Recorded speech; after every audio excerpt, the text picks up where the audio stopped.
안녕하세요, 닥터인입니다. 네, 비만과 다이어트는 이 여름뿐만 아니라 1년 내내 관심사가 높은 건데요. 저희가 오늘 준비한 주제는 비만 치료법입니다. 식사요법부터 시작해서 운동, 그리고 약물, 수술까지 샅샅이 알아보려고 하는데요. 첫 번째로 알아볼 게 바로 식사요법입니다. 전문가 한 분 모시고 함께 이야기 들어보도록 하겠습니다. 안녕하세요. 안녕하세요. 선생님 먼저 소개 부탁드릴게요. 네, 안녕하세요. 저는 대한비만연구의사의 정책총무이사를 맡고 있는 가정의학과 전문의 이철진이라고 합니다. 네, 반갑습니다. 반갑습니다. 간헐적 단식이 효과가 있는 건가요? 이게 효과 있습니다. 근데 그 간헐적 단식이 종류가 많습니다. 그러니까 시간 제한식이라 그래서 8시간 먹고 16시간 굶는 것부터 시작해서 일주일에 5일은 먹고 이틀을 쉬는 5대2 다이어트, 아니면 하루 먹고 하루 금식하는 ADF라는 방법부터 해서 이렇게 다양하게 있는데 어떤 간헐적 단식을 해도 체중 감소 효과는 있긴 있습니다. 그러나 현재까지 모든 환자분들이 하는 그냥 칼로리 제한 시기보다 더 효과가 있는 방법은 아니고요. 네. 현재까지 나와 있는 주제에서는 아까 말씀드렸던 5대2 방법, 5일은 먹고 이틀은 쉬는 식사요법이나 네. ADF라고 해서 하루 먹고 하루 금식하는 경우에는 임상적인 논문 근거가 한 3-4개씩 준비가 되어 있고요. 현재 우리나라에서 유행을 하고 있는 TRF, 그러니까 시간 제한식이나 아니면 방송에서 나왔었던 금식 모방식이 FMD라는 이런 그 두 가지 방법은 임상적인 근거가 거의 없다고 봐도 무방합니다. 네. 이 영상이나 뭐 검색을 해보면 간헐적 단식 했을 때 처음 제일 많이 나오는 게 원리에서 인슐린 수치를 낮춘다. 이 얘기가 많이 나오거든요. 어떻게 되는 건가요? 우리가 음식을 먹으면 일단은 포도당이 들어와서 남는 에너지는 글리코겐으로 간이나 근육에서 저장을 하게 됩니다.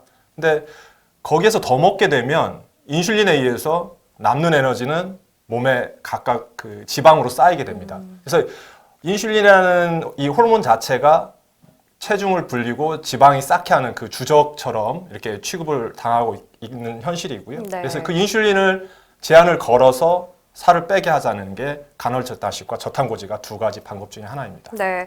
간헐적 단식은 일단 공복 시간이 중요하다고 하던데 그렇다면 이 단식 시간만 지키고 아무거나 먹어도 되는 걸까요? 그건 아닌데요. 일단 네. 공복 시간이 일단 제일 중요하긴 중요합니다.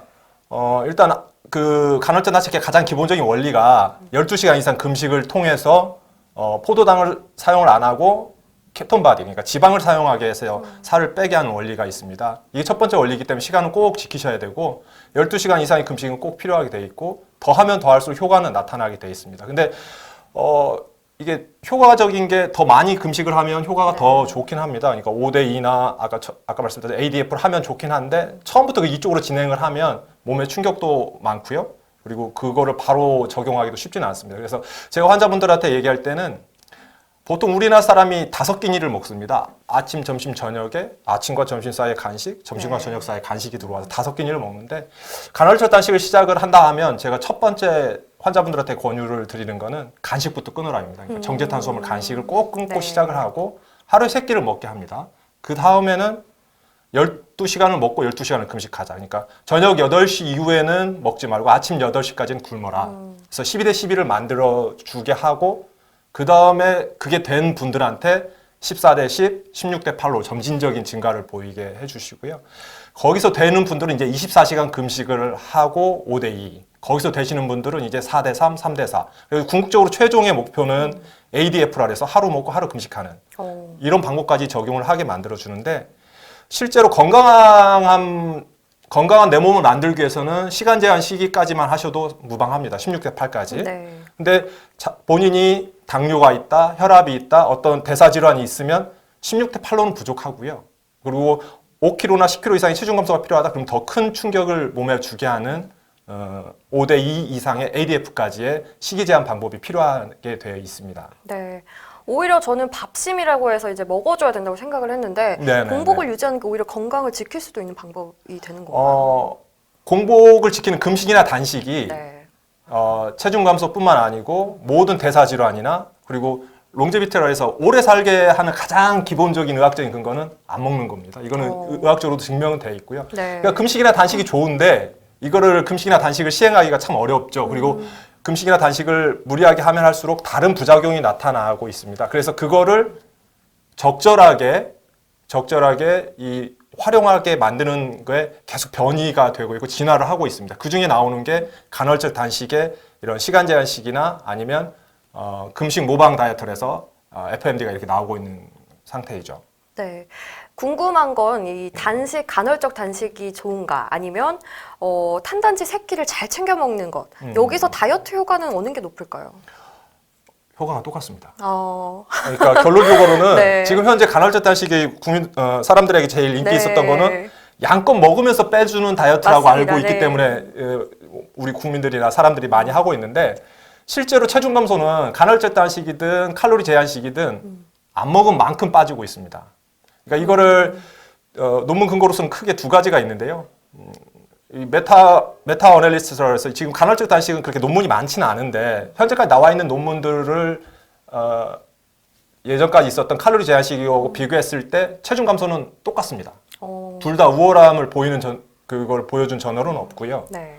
단지 이 간헐적 단식이 가장 좋은 점 중에 하나는 수능도가 좋습니다. 그러니까 똑같이 100명이 시작을 했을 때 마지막까지 도달하는 사람이 네. 간헐적 단식에서 시작한 사람이 더 많이 남아 있습니다. 아. 그러니까 따라하기 쉽고 끝까지 오래 남기 쉽기 때문에 사람들이 쉽게 접근을 할 수 있다는 장점이 있고요. 그리고 최근에 2017년도 그러니까 미국 의학회지에 실렸던 가장 최근에 그 저널에 따르면 세 가지 다이어트를 같이 100명을 데리고 같이 실험을 했었습니다. 그러니까 한 팀은 간헐적 단식으로 ADF 방법으로 하루 먹고 하루 금식하는 방법으로 한 팀은 저열량 시기를 통해서 했고요. 한 팀은 컨트롤 그룹으로 했을 때 세 그룹에서의 체중 감소율은 똑같았습니다. 컨트롤 그룹 제외하고, 그러니까 아까 앵커님이 말씀하셨던 칼로리를 줄인 그룹이나 간헐적 단식으로 한 네. 그룹이나 똑같이 체중이 빠졌습니다.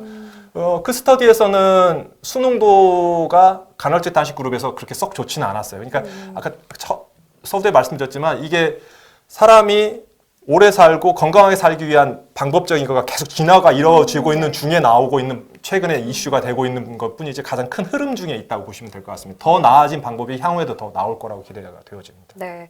그러면 두 번째로 한번 넘어가 볼게요. 이 간헐적 단식만큼 인기가 높은 게 지금 저탄고지 다이어트라고 식단을 이렇게 짜서 먹는 걸 말하는데 어떻게 될까요? 이 저탄고지 다이어트는 어떻게 진행이 되는 건가요?